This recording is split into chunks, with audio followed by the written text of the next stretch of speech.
So, Nitin గారితో ఎలా అనిపించింది? నితిన్ గారితో కూడా వర్క్ చేసావు కదా! సేమ్ మూవీలో. బట్ హీరోలు అంటే మనకి అంత ఇది కాదు కానీ, బట్ ఆయన కూడా చాలా కూల్ అండ్ మాట్లాడతారు. ఓకే. ఒక్కసారే మాట్లాడాను అంతే. తర్వాత ఫైట్ సీక్వెన్స్‌లో నేను డైలాగ్ చెప్పిన తర్వాత ఆయన ఎంట్రీ ఇస్తారు. నా డైలాగ్ తర్వాత ఆయన ఎంట్రీ ఇస్తారు. అప్పుడు నేను కూడా వెయిట్ చేసేదాన్ని అప్పుడు ఫస్ట్ గదా! ఎక్స్‌పీరియన్స్ బావుండేది. నేను కూడా వెయిట్ చేసేదాన్ని. బట్ 1 వీక్ అసలు బీచ్‌లోనే ఎండలో కష్టపడి చేసాం అసలు. చాలా ఎండ అసలు. ఇంకా బీచ్ అంటే బీచ్ అంటే నార్మల్‌గానే హ్యూమిడిటీ ఉంటుంది గదా! ఫుల్ టాన్ అయిపోయాం 1 వీక్‌కి. ఇప్పటికి పోలే టాను.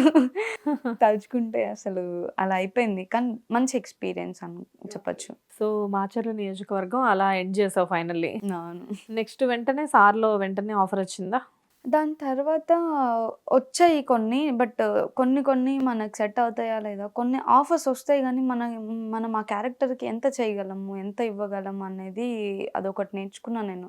సెట్ అవుతదా లేదా అని చూసుకొని నేను చేసేదాన్ని. చూసుకుంటావా అలా నీకేమైనా ఆఫర్స్ వస్తే ఇది నేను చేయగలనా లేదా అని చెప్పేసి? నేను అసలు వాళ్ళిచ్చేదానికి గానీ మనం చేయగలమా లేదా అన్నది చూసుకున్న తర్వాతనే కొన్ని కొన్ని ఏంటంటే హడావిడిలో అయిపోతాయి కొన్ని మూవీస్. ఇది సెట్ అవుతదా లేదా అని చూసుకోకుండా కొన్ని కొన్ని హడావిడిలో అయిపోతాయి.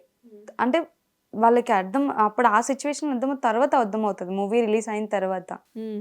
మనం ఎంత చేయగలమా అని మనకు సెట్ అవుతదా లేదా అన్నది మాత్రం ఫస్ట్ అయితే నేను చూజ్ చేసుకుంటా అది. హ్మ్. కొన్నొచ్చాయి కానీ నేనే తర్వాత రిజెక్ట్ చేయడము. నేనిప్పుడు చేయలేను లేదంటే కొంచెం గ్యాప్ తీసుకొని కొన్ని నేర్చుకోవడము. ఓకే. సో, అలా అయింది. అసలు నేర్చుకున్నావా? యాక్టింగ్ నేర్చుకున్నావా? యాక్టింగ్ నేర్చుకోవడం అంటే లేదా? లేదు. యాక్టింగ్ నేర్చుకోలేదు. డాన్స్ నేర్చుకున్నావా? డాన్స్ కూడా నేర్చుకోలేదు. బట్ చేస్తుంటావా ఎప్పుడైనా? చేస్తాను. ఓకే. యాక్టింగ్ నేర్చుకోలేదు, ఆడిషన్స్ ఇవ్వలేదు, చేసేయన్నీ పెద్ద ప్రాజెక్ట్స్. వచ్చాయి. గాడ్ గ్రేస్ నిజంగా.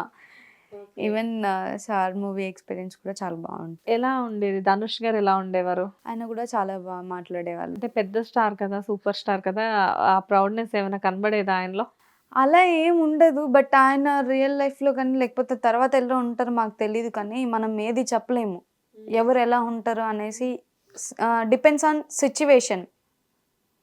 ఏ సిట్యుయేషన్‌లో ఎవరు ఏ మూడ్‌లో ఉంటారన్నది ఎవ్వరికీ తెలీదు. ఏ హీరోస్ ఏ మూడ్‌లో ఉంటారనేది తెలీదు.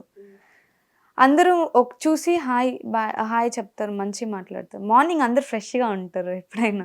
మార్నింగ్ రాంగానే సెట్‌కి అందరూ ఒక స్మైల్ ఇచ్చేసి ఎళ్ళిపోతారు. సెట్‌లో ఎప్పుడైనా కోప్పడేవాళ్ళా ఎవరి మీదైనా? వాళ్ళ అసిస్టెంట్‌ల మీద కొంచెం ఏదైనా లేట్ చేస్తే అలా కోప్పడతారు అంతే కానీ, మిగతా అంతా మంచిగా ఉంటారు. ఓకే. మంచిగా మాట్లాడడం కానీ, వచ్చినప్పుడు సీన్ ఉందా అంటే మన పక్కకొచ్చి నిల్చుంటారు కదా! వచ్చినప్పుడు నిల్చున్నప్పుడు హాయ్ చెప్పడము, షేక్ హ్యాండ్ ఇవ్వడం కానీ అలా బావుంటది. నీకేదైనా ధనుష్ గారితోటి ఒక ఏ ఏ ఏదైనా ఒక ఎక్స్‌పీరియన్స్ ఉందా? అంటే ఆ సెట్‌లో నేను మర్చిపోలేను ఈ ఎక్స్‌పీరియన్స్ అని చెప్పేసి. ఆ సెట్‌లో అంటే అది తలుచుకుంటే నవ్వొస్తుంది నాకు. హ్మ్. ఒకరోజు నేను నెక్స్ట్ డే షూట్ నాది. నాకు తెలుసు ఈ ముందు డే కూడా నేను షూట్ చేసి వచ్చాను. అది ఎలా ఉంటది మార్నింగ్ 5 టు ఈవినింగ్ 6:00 అయిపోతది. బట్ ఇంటికొచ్చేలోపు 8, 9 అయిపోతది. ట్రాఫిక్ అది ఇది మన హైదరాబాద్ తెలిసిందే గదా! సో, ఒక ఇన్సిడెన్స్ మాత్రం అది మర్చిపోలేను నేను. నెక్స్ట్ డే షూట్ ఉంది. ముందు డే షూట్ అయిపోయింది. నెక్స్ట్ డే షూట్ ఉంది. తెలుసు నాకు. ఆ రోజు ఈవెన్ కొన్ని కొన్ని సెట్ ఫుడ్ పడదు. కొంతమందికి పడదు. సో, ఈవెన్ నాకు కూడా పడలేదు అక్కడ. తర్వాత నేను స్టమక్ పెయిన్ వచ్చి నాకు నైట్ హాస్పిటల్‌లో జాయిన్ అయ్యి సిలైన్ పెట్టి మొత్తం అలా అయిపోయింది. సెలైన్ కూడా పెట్టారా? నాకు స్టమక్ పెయిన్ ఫుడ్ పాయిజన్ అయింది. పాయిజన్ అయింది. సో, ఇంకా హాస్పిటల్‌లోనే ఉండే. ఫోన్ ఇంట్లోనే ఉంది. మా వాళ్ళు అందరూ హాస్పిటల్‌లో ఉండే. తర్వాత ఏమైంది ఇంకా మార్నింగ్ ఆఫ్టర్‌నూన్ 11:00 అనుకుంటా నేను డిశ్చార్జ్ హాస్పిటల్ నుంచి ఇంటికెళ్ళిన తర్వాత ఫోన్ ఇంట్లో ఉంది. హ్మ్. లిటరల్‌గా 200 చేంజ్ కాల్స్ వచ్చాయి. అబ్బా! సెట్ నుంచి.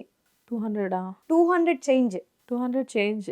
ఓకే. అసలు ఆ రోజు నేను స్టమక్ పెయిన్ ఏమో గానీ చాలా భయపడిపోయినా నేనసలు. అమ్మో! అసలు ఈరోజు ఏమో అయిపోయింది. ఇంక నాకయిపోయింది ఈరోజు నేను లాస్ట్ అసలు ఇండస్ట్రీకి అది ఇది అని నాకు లోపల అనిపిచ్చింది. ఎందుకంటే ఒకసారి మన సీన్ కోసం మళ్ళీ పెట్టలేరు. హ్మ్. సెట్ ఒక్కసారి అరేంజ్ చేసిన తర్వాత సీన్ మార్చలేరు, పెట్టలేరు.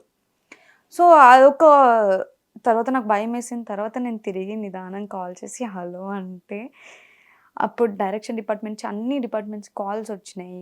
200 కాల్స్ చేంజెస్ అంటే అసలు చెప్పలేను నేను ఆ రోజు. కాల్ లిస్ట్‌లో ఫస్ట్ టైమ్ అన్ని కాల్స్ ఒకేసారి రావడం. తర్వాత మళ్ళీ కాల్ బ్యాక్ చేస్తే సో, ఎవరో అబ్బా! మేనేజర్ సార్ అనుకుంటా. హ్మ్. ఆయనకి కాల్ చేస్తే మణి గారని ఉంటారు. మా మేనేజరు. ఆయనకి కాల్ చేసి సార్ అది ఇలా ఇలా అయింది. ఇలా ఇలా అయింది అంటే ఫస్ట్ కాల్ చేయగానే నిన్నేం అనలేదా? అన్నారు. "ఏంటమ్మా ఇది అసలు నీకు అసలు కామన్ సెన్స్ ఉందా? అది ఉందా? ఇది ఉందా?" అన్నారు. తర్వాత సార్ లేదు సార్ ఇలా అయింది అని ఒక్క మాట నేను చెప్పంగానే వితిన్ సెకండ్స్‌లో ఓకే. కూల్ కూల్ పర్లేదు. ఇప్పుడు ఇప్పుడు ఓకేనా? ఇప్పుడు బావుందా?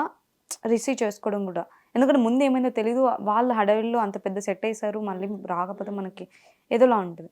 సో, కాల్ చేశారు. సరే సార్ ఇప్పుడు ఓకే సార్. నేను ఇప్పుడు రావడానికి రెడీ. నేనే చెప్పాను. ఇప్పుడు నేను రావడానికి రెడీ. సెలూన్ ఉంది. మీకు ఓకే అంటే నేను డెఫినెట్‌లీ ఇప్పుడే స్టార్ట్ అయ్యి వచ్చేస్తాను అని చెప్పిన. తర్వాత స్టార్ట్ అయ్యి ఇంకా రమ్మని చెప్పారు. అప్పుడు నా సీన్ ఉంది. ధనుష్ సార్‌తో ఇంకా సమీత గారితో. ఇద్దరితో సీక్వెన్స్ ఉంది. క్లాస్ దగ్గర ఉంది. సో, నేనే ఉన్నా. దానికి ముందు సీన్స్ అవి ఉంటాయి గదా! కంటిన్యూటీ ఉంటది కదా! ఓకే. సో, అది మిస్ అవ్వకూడదని చెప్పి ఆ రోజు నా సీన్ ఉంది. అది నాకు తెలీదు. నెక్స్ట్ డే ఆ సీన్ ఉంది అని చెప్పి. సో, అలా అవ్వడము తర్వాత నేనెళ్ళడము తర్వాత సెలూన్ పెట్టుకొని అలానే బుక్ ఇలా పెట్టేసి బుక్స్ కూడా పట్టుకుంటాం గదా! బుక్స్ ఇలా పెట్టేసి అది కవర్ చేసేసి వెళ్ళిపోయాను ఇంకా. అక్కడికెళ్ళంగానే అందరూ వచ్చి పలకరించడం గానీ, ఎలా ఉందమ్మా? ఎలా కేరింగ్ బావుంది. ఎప్పుడైనా బాలేదంటే కేరింగ్ ఉంటది చూడు అది బావుంటది. అప్పుడు ధనుష్ గారు ఏమనలేదా మరి? ధనుష్ గారు కూడా వచ్చి అడిగారు. ఎలా ఉంది జ్యోతి గారు? బావుందా? బావుందా? అంటే ఫైన్ సార్. సార్ మీరు అనే అంటారా?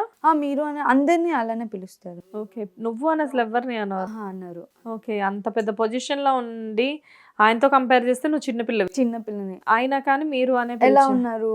అని అలా మాట్లాడతారు. ఓకే. తర్వాత సీక్వెన్స్ వచ్చినప్పుడు ఎవరి కోసం ఆగిందని తెలుస్తది గదా!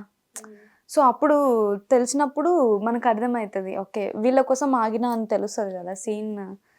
అంత కష్టపడి ఆ సీన్ చేసావు. ఆ సీన్ ఉందా మూవీలో ఇంతకి? ఉంది. ఉంది. ఏం సీన్ అది? క్లాస్ రూమ్‌లో సార్ ఉన్నప్పుడు క్లాస్ చెప్తా ఉంటారు. బయట సంయుక్త గారుంటారు. ఈ మ్యాథ్స్ టీమ్ అంతా ఇక్కడ బయటుంటారు. ఎంపీసీ వాళ్ళ. అవునవునవును. సో, ఫస్ట్ బ్లూ డ్రెస్ నేను. ఫస్ట్ మెయిన్ డోర్ దగ్గర మెయిన్ ఉంటా. సంయుక్త గారు నా పక్కన ఉంటారు. సో, ఆ సీక్వెన్స్ అది. ఓకే. ఒకళ్ళకొకళ్ళు ఎక్స్‌ప్లెయిన్ చేసుకోండి తర్వాత అని చెప్పేసి ఒకరు బయటికెళ్ళినప్పుడు ఒకరు ఇన్ అవుతారు. అది యాక్చువల్‌గా ఏదో క్యాస్ట్‌ల గురించి అట్లా వచ్చి అదే అదే సీను. సో, అక్కడ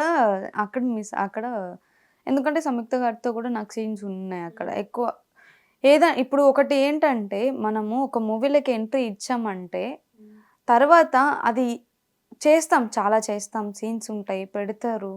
చాలా కాంపిటీషన్ ఉంటది చెప్పాలంటే. 20 మెంబర్స్ స్టూడెంట్స్ అంటే చాలా కాంపిటీషన్. వాళ్ళ మదర్స్ వస్తారు. ఎస్పెషల్లీ నేనొక్కదాన్ని మా పేరెంట్స్‌తో వెళ్ళాను. వాళ్ళందరూ నాకంటే చిన్నవాళ్ళు. బట్ నేనేదో గాడ్ గ్రేస్ అయ్యి ఆ క్యారెక్టర్‌కి సెట్ అలా అయింది కానీ, మొత్తము 20 మెంబర్స్ ఉంటే 20 మెంబర్స్ పేరెంట్స్ వచ్చేస్తారు గర్ల్స్‌కి. డిమాండింగ్ అని చాలా ఉంటాయి. అయి ఇంకా చెప్పలేము. మనం అన్నీ ఓపెన్ అయ్యి చెప్పలేం కానీ అవును. చాలా ఉంటాయి. బట్ నాకు చాలా సీన్స్ అయ్యాయి. నేను అడిగేది వాళ్ళందరూ అడుగుతాను సార్ నేను అడగలేదు. నాకెందుకంటే ఫస్ట్ ఎవరితోనో మాట్లాడాను. ఫస్ట్ మొహమాటం. ఒకవేళ మాట్లాడితే తర్వాత నేను మాట్లాడతా. వాళ్ళు మాట్లాడే దాన్ని బట్టి నేను మాట్లాడతాను. ఎక్కడైనా ఏదైనా కూడా వాళ్ళు మాట్లాడితే నేను మాట్లాడతాను. సో, చాలా ఉంటాయి. బట్ ఒక మూవీ ఎంట్రీ ఇచ్చిన తర్వాత అయిపోయిన తర్వాత మూవీ థియేటర్‌లో పడిన తర్వాత అప్పుడు దాకా మనం హోప్ ఉండొద్దు. ఉంటదా? పోతదా? తెలీదసలు. మనం ఉన్నామా లేదా అన్నది తెలీదు. బయటకు మూవీ వచ్చే వరకు ఎటువంటి హోప్స్ పెట్టుకోకూడదు. ఎవ్వరు పెట్టుకోవద్దు. ఇండస్ట్రీకెళ్ళిన అతి కొద్ది కాలంలోనే నువ్వు ఈ విషయం నేర్చుకున్నావు. ఈ విషయంగా చాలా విషయాలు నేర్చుకున్నా. మీరు ఇంకా అడిగే కొద్దీ నేను ఇంకా చెప్తా ఉంటాను. ఓకే. చాలా మంచి ఎక్స్‌పీరియన్స్ అనుకోవచ్చు. ఇది ఈవెన్ ఇండస్ట్రీకే కాదు నా రియల్ లైఫ్‌కి కూడా మంచిగా నేర్చుకున్నాను. ఓకే. సంయుక్త మీనన్ గారితో ఎలా ఉండేది? చాలా ఫన్నీ. సీరియస్‌లీ చెప్పాలంటే చాలా ఫన్నీ. నేను వచ్చానంటే నవ్వుతది ఫస్ట్. నేనున్నా పక్కన ఉన్నానంటే నవ్వుతుంది, నా హ్యాండ్ పట్టుకుంటుంది. చాలా సీక్వెన్స్ ఉన్నాయి నా దగ్గర, చాలా ఫొటోస్ ఉన్నాయి. ఓకే. నవ్వుతుంది నేను వచ్చానంటే, ఓకే స్మైలీ గర్ల్ ఎక్కడ అంటది. ఓకే. ఫన్నీ ఉంటదా తను? ఫన్నీ ఉంటుంది, చాలా ఫన్నీ ఉంటుంది, ఓకే. చాలా ఫన్నీ. రాగానే అందరితో ఒక ఆట ఆడేస్తుంది. తర్వాత మంచి బాగా మాట్లాడతారు ఆమె కూడా, మంచి ఎక్స్పీరియన్స్. అంటే ఆవిడ క్యారెక్టర్స్ అన్ని మూవీలో ఫన్నీగా ఉండే క్యారెక్టర్స్ ఎక్కడ ఉండవు. బట్ సెట్లో మాత్రం రాగానే, బట్ అమ్మాయిల మీద కేరింగ్ ఎక్కువ ఆవిడకా? ఆవిడకి. ఓకే. కేరింగ్ ఎక్కువ. ఎవరైనా పడిపోతే వెళ్ళి అమ్మనే ఫస్ట్ రియాక్ట్ అయ్యి, అంటే ఎండలో చేస్తాం కదా, సో కొంతమందికి ఎనర్జీ డౌన్ అయిపోయి బ్యాటరీ లూజ్ అయిపోయి, కొంత ఎండకి కొంతమంది చిన్నపిల్లలు వాళ్ళందరూ 10th 9th, నేను ఒకదాని పెద్దని, హ్మ్. సో వాళ్ళ పడిపోయినప్పుడు వెంటనే రియాక్ట్ అయ్యేవాళ్ళు. ఓకే. రియాక్ట్ అయ్యి తీసుకెళ్ళడం కానీ చూసుకోవడం కానీ మంచి కేరింగ్ ఆమె కూడా.